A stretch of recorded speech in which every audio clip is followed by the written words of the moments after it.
praticamente 9h30, e afinal é possível fazer do seu filho um bom aluno. Não existem casos perdidos. É a conclusão a que chegou Jorge Rio Cardoso. O investigador percorreu o país para falar com os pais portugueses e conhecer de perto os problemas dos filhos. O resultado é este livro que pretende ajudar no combate ao insucesso escolar. Chama-se Pais à beira de um ataque de nervos.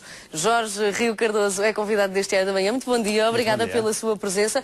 Várias conclusões neste livro e muitas dicas para os pais. Exatamente, foi isso que pretendemos, precisamente para evitar o ataque de nervos, não é? Nós dizemos à beira. Principalmente nesta altura que já se começam aqui a preparar alguns exames, não é? Exato, mas eu também acho que os pais, ao focarem-se muito na questão da nota, não é o ideal. Ou seja, há qualquer coisa que leva à nota, que é o processo. Ou seja, como é que ele tira apontamentos, como é que ele organiza o tempo, todos esses aspectos são muito importantes. É de resto um dos conselhos que deixa neste livro. Valorizar o caminho e não apenas a chegada, não é? Exatamente, e também uma educação com valores. Mesmo no telejornal aqui de hoje, que havia notícias, por exemplo, sobre fraudes bancárias, alta finança, e todas essas pessoas com certeza que tiveram excelentes notas. E, portanto, a nota às vezes pode esconder, digamos, algumas incapacidades, algumas insuficiências, um ser eventualmente egoísta, manipulador, e, portanto, é essa educação com valores que nós pretendemos transmitir aqui no livro. O insucesso escolar não depende só de uma ou outra coisa, depende de muita coisa. Há aquela ideia, ele é mandarião, mas por vezes pode estar desmotivado, pode estar desconcentrado, faltas de atenção, falta de foco, por exemplo. Enfim, há muitas coisas e o primeiro passo é precisamente detectar qual é que é a insuficiência e depois, ao longo do livro, dizemos exatamente como é que se pode contornar esses aspectos. Aqui, logo no início do livro, dá-nos os sete pecados do insucesso escolar, não é? E falando exatamente desta falta de atenção e concentração, desmotivação e falta de resiliência, como é que se pode combater, por exemplo, a desmotivação? Numa altura em que vivemos, por exemplo, nos alunos do secundário, falando um bocadinho de todos, mas concretamente nos alunos do secundário, médias muito altas, muita competitividade para entrar no ensino superior. Como é que se dá a volta a este problema? A volta, no meu entender, dá-se do seguinte modo. Enfim, há várias coisas, mas eu começaria por esta. As pessoas pensam que temos que dar motivação para o sucesso escolar e nós temos que dar motivação à criança ou ao jovem para a vida. Ou seja, porque se vamos dar mais estudo, bom, aquilo para ele vai ser demais, quer dizer, e provavelmente vai ser até contraproducente. E, portanto, ele tem que se encantar pela vida com muitas outras atividades que vão para além da escola.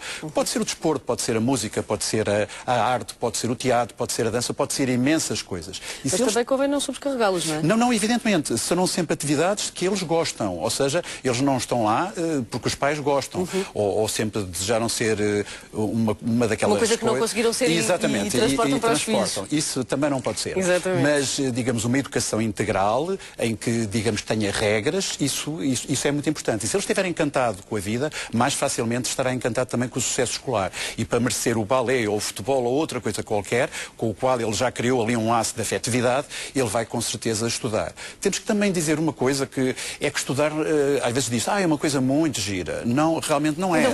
Não é, pronto. Temos que ser claros, não é? E, portanto, quando estamos a dizer-lhe isto, dizer exatamente que a vida não é só estudar, evidentemente que ele precisa de se divertir e temos é que criar, digamos, um equilíbrio entre as duas coisas, mas sempre com este encantamento perante o conhecimento. E também mostrando o conhecimento no seu lado prático.